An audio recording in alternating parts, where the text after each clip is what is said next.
Welcome to Real Flix Reviews. We're like a book club for people who hate reading. Instead of our theater pick, we're doing a holiday movie, and it's everybody's favorite movie, Krampus, made in 2015, along with Season 1, Episode 1 at Deutschland 83. This week we have Jonathan Charney, James Stevens, and Ryan Preston.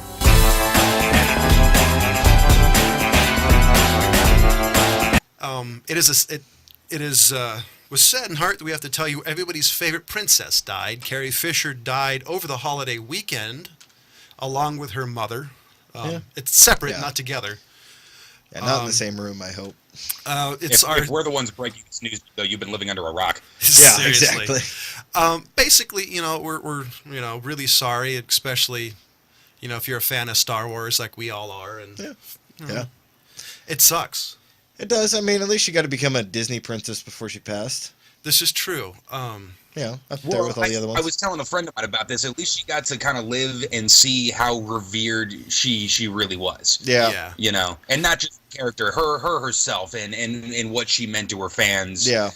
And actually got to embrace that. So that's really cool. And then Debbie Reynolds, man, I mean, what a legend. Yeah. As a movie buff, it's a huge loss. Yeah. Just because of the fact they've been redoing Star Wars, and I'm really sad about that. Sorry, my iPad just took a dump on me. So the description for Krampus 2015 is a boy who has a bad Christmas ends up accidentally summoning a festive demon to his family home. Yeah, very festive. This is the first time I've actually liked the IMDb description. Yeah, I didn't read this one before I watched the film, and I didn't read this one before the show, just because I don't. That's one of those back of the box descriptions that you read, you take it home, and you're like, hell yeah. Yeah. So I'm gonna go first. I give this a 3.5. All right. This is like the Griswolds' family vacation gone to hell. Oh my God. Why did I know somebody was going to compare it to National Lampoon? I mean, seriously, come on. Honestly, pick a different Christmas movie like Home Alone. My favorite thing about this movie is they let their bratty teenage girl walk to her boyfriend's house in the middle of a blizzard. Yeah. If that doesn't scream crappy parenting. But on the other hand, I'm thinking, at least it's quiet now. I thought it was. I think it's also one of those Midwest town kind of it snows, but we're used to this shit. Snow. I think we got a California view of that. This is true. I don't like I don't like snow. It's cold. I kind of think the blizzard stuff was a little bit weird, the way that they pulled it off. But anyways, I'm going 4 out of 5 on this one. My co-hosts know I don't throw around words very willy-nilly, an example, die Nazi scum, without really meaning it. But as far as I'm concerned, this Christmas movie is, epic. Great. We're going to be Das booted. You know that, right? Yeah, that's right. Whatever. Do I look like I give a damn? There's people out there who don't like Das Boot. Let's get over it. Yeah, exactly. But, Ryan? You're up. It's your prelim rating. I had not... I had my initial rating. I'm sorry, 3.5. But I obviously had watched this well after all of sort of the interesting marketing that was kind of behind this when it came out. Really, so I sort of forgotten about all of that. But man, interesting flick. The only reason I'm kind of going 3.5 instead of higher, getting up there with James, is the stakes for the movie were a little bit ambiguous. Yeah. It was a lot of inferred sort of things, and I like my death and destruction to be real good and spelled out. Because that way I know where everybody stands. I know if I can laugh at certain points, or those types of things. When the girl gets taken. Wait. The time out. You actually need to know stuff happens in order to laugh. That makes me and James seem a whole lot darker. I just like to know exactly what I'm laughing at. I can laugh when people die. I do it all the time. In movies, specifically, for the record. No, no, that's a double entendre. But it's, right up until the last moment, of the movie, I was wondering actually taking place. You know, it was all real ambiguous, and which is cool. I mean, it's nice they didn't have to spell certain things out, but at the same time, you know, at the end, I'm having to call James like, so is this what we're feeling happened here? Yeah, I'll We'll agree get with- into that. They did leave it a little vague. I actually agree with Ryan. I think on some points they're a tad bit vague. Honestly, one of my favorite parts about this movie is this demon or whatever it is managed to rip apart vehicles, doesn't have a problem. I think, oh, I can shoot it when it flattens things. Well, yeah. Now, I want to throw this one at John. You know, I said this last couple weeks ago, like more like 3 weeks ago when I picked this movie. If you weren't laughing in the first 2 minutes of this movie, you're watching the wrong one. Like, how much were you guys rolling and laughing during that whole scene where they open up for Black Friday? Yeah, the opening scene was it set the tone. It really did. And but it also changed the tone like 3 or 4 times throughout the movie. It kept kind of switching back and forth. You know, it didn't really have that straightforward Gremlins feel where you knew the score and you were laughing at the juxtaposition, but this was like evil cute things doing really funny cute things, and then cute things doing evil terrible things. You mean evil, terrible, funny things? Well, I mean, like, but I didn't know where they were trying to Ryan? Are you there? convey. Oh, okay. The first thing when the first thing this happened, this is where why I compared it to the National Lampoons when all the family came. It's like Home Alone meets National Lampoons when you have all these crappy family members come over, and then you have the German grandmother who really nobody speaks any other language except her, and she's just kind of thrown in. And her son. I do or her grandson and son. If I remember at one point, her son goes, "What did she just say?" to a kid. Yeah, I thought it was hilarious It's when like she actually starts speaking English, and the fat, cranky aunt just goes, I knew it. English, I knew it. Yeah. By the way, I really want one of those Krampus ornaments now. Yeah, those are pretty cool. I think, as far as I'm concerned, I am a big fan of Nightmare Before Christmas, and I don't know if John's seen it. Ryan? Yeah. Huh? Nightmare Before Christmas? Yeah. Have I seen it? Is that what you just asked me? Yeah. At this point, you'd have to live under a rock not to see that. Well, some people haven't. Seriously? Oh, yeah. Anyways, Wow. but for me, this Yeah. one, like with the Christmas presents, it reminds me of Yes. when he's passing about, there's things popping out and chasing the kids. Yeah, I never. Yeah. Once I saw that portion of this film, I'm like, dude, this thing has just scored bonus points, like, off the scale. Yeah. Mike. Oh, for sure. Yeah, I love how And what the. was really interesting is towards the end, I'm sitting here thinking like, okay, you know, the one way they can redeem. He goes down, and I'm thinking, oh shit, they just went and did the classic, everything's gonna be okay, the kid gets his wish, and the family puts back together, and let's enjoy a Merry Christmas as it pans out into the snow and happy times. The snow globe. And I'm thinking, like, the only way this movie can get right before that scene, I'm thinking, dude, this they got to cut to him when he's 30 years old, still hunting down Krampus, all grizzled and shit and half crazy because they killed his whole family. Jumanji. But the very last scene when they kind of pulled out, and this is what I kind of discussed with James, was just like, and this is my theory. I didn't really look into this at all. They're just in purgatory, living this odd Christmas morning For the rest of with sort of the knowledge that this happened, but not really thinking that it was all true, kind of thing. But pulled out in just this empty town, like they're gonna just keep reliving Groundhog Day style the Christmas morning that the kid wanted. I kind of thought it was going to be like Truman's Show, like they're going to walk out the front door, and 100 feet later they run into the glass there. Yeah, I think that could be happening. And to me, that's in that situation, that definitely would be hell, considering they don't really like any of the relatives there. Yeah. Yeah, see, I think that's when the real horror movie starts, man, is when the movie ended. I really wanted him to pick, to like be holding them and be like shaking it or something, He probably probably does it every year at Just Christmas, at the real Christmas time. Jake, shake, shake, goes around and shakes them all. Taps on the glass. So, I'm gonna get back to the ending before we wrap this up. But Before I we think the other part that really sold me on it were the gingerbread men. I mean, that was just really awesome. I mean, and the whole chaos in the scene where I just had his name up, the David guy who was the uncle. I don't David remember his. Koechner. Yeah, I don't remember his actual name in Dude, the movie. Anyways, but when he's sitting there and they got the nail guns and they start shooting him and they were kind of like acting like gremlins.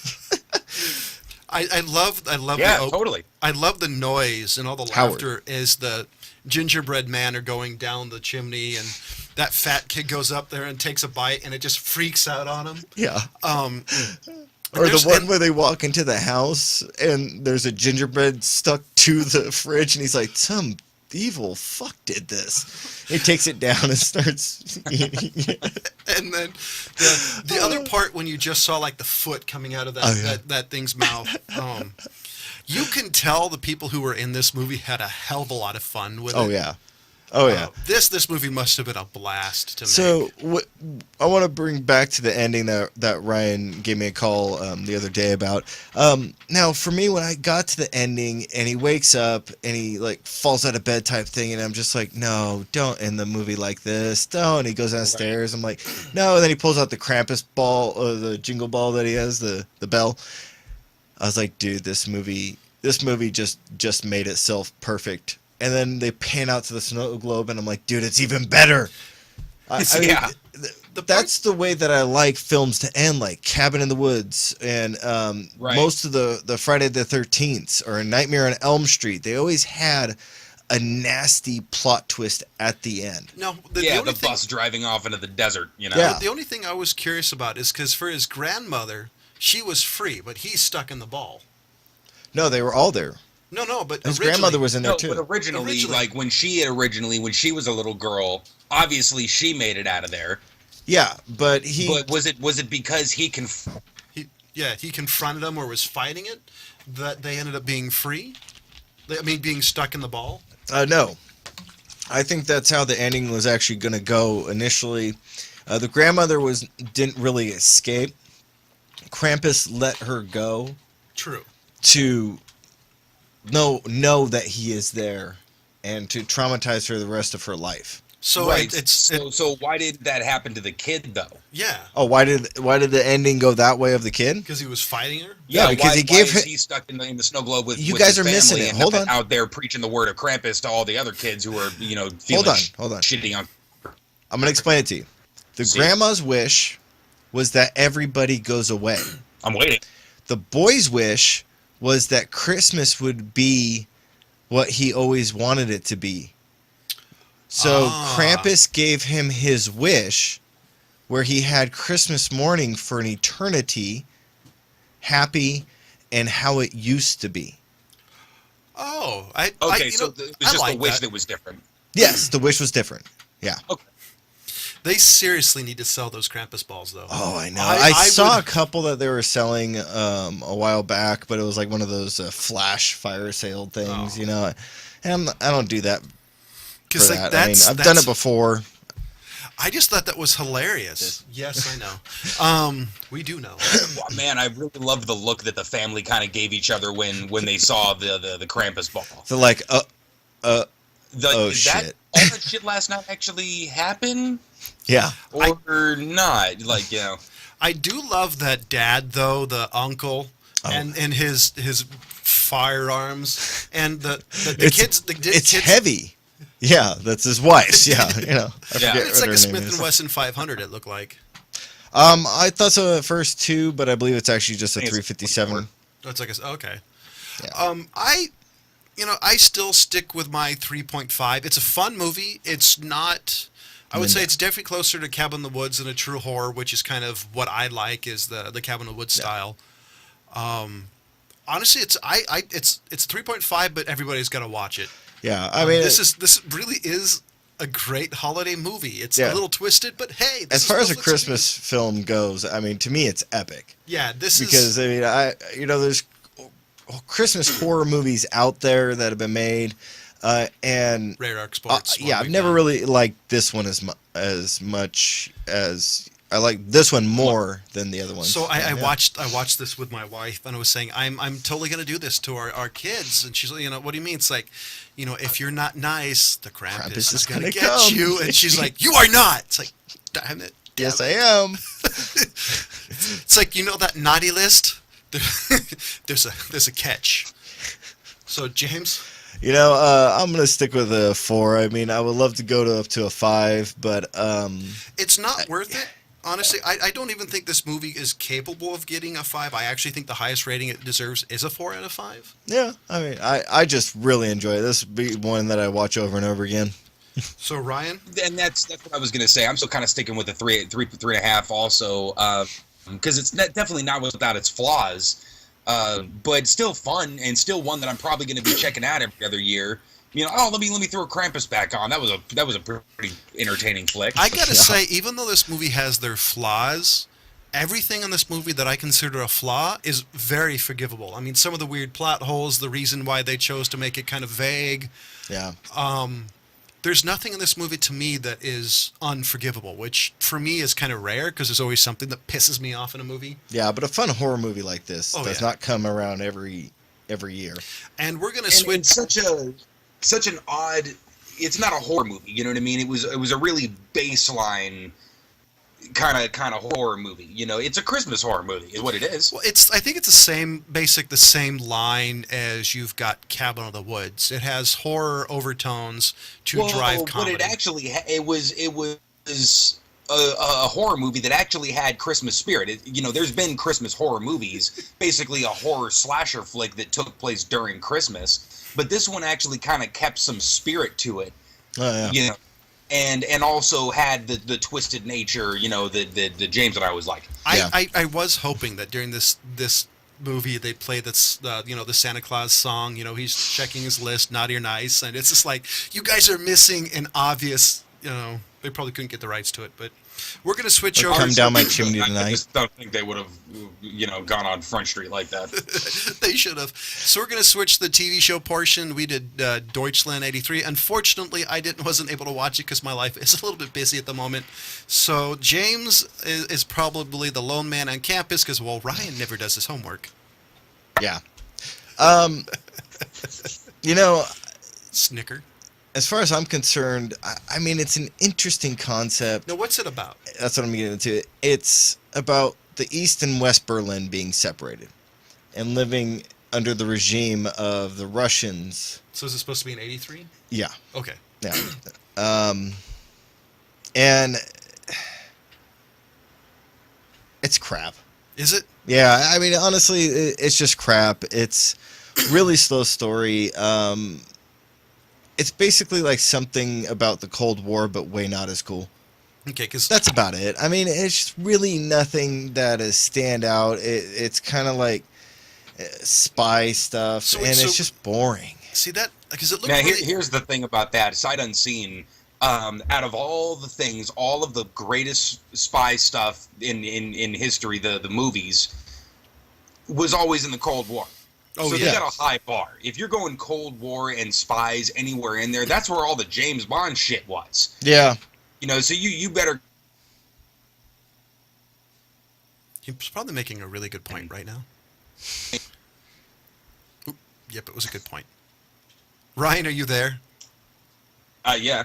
Oh, You cut out you quite cut a out. lot. Yeah, you might No, want I to said repeat you better yourself. come out of the gate swinging if you're going to be doing a Cold War spy story. Yeah. I exactly. actually really tried to watch this movie and this TV show, and it sucks because Krampus was a great pacing, great story, and you go from that to something that obviously had a high bar, and it sucked. I'm gonna watch it, but apparently I'm probably not gonna like it, which sucks. Next week we are gonna skip because somebody's going on vacation. Yeah. So the week after next is my pick. I am doing a Miyazaki classic, Nausicaä in the Valley of the Wind. One of my very favorite Miyazaki films. And the TV show, I have to admit, do you have a TV show? Because I didn't do my homework on this one. Just give me a second. I'll pull up my list. Oh, okay. So we will be doing another Netflix original. This one is called White Rabbit Project, Ooh. Season 1, Episode 3. Sweet. So, ladies and gentlemen, I gave Krampus a 3.5 out of 5. James gave it a 4 out of 5. Ryan gave it a 3.5 out of 5. Next week, or the week after next week, is Nausicaä in the Valley of the Wind. And as always, thank you for watching. Goodbye.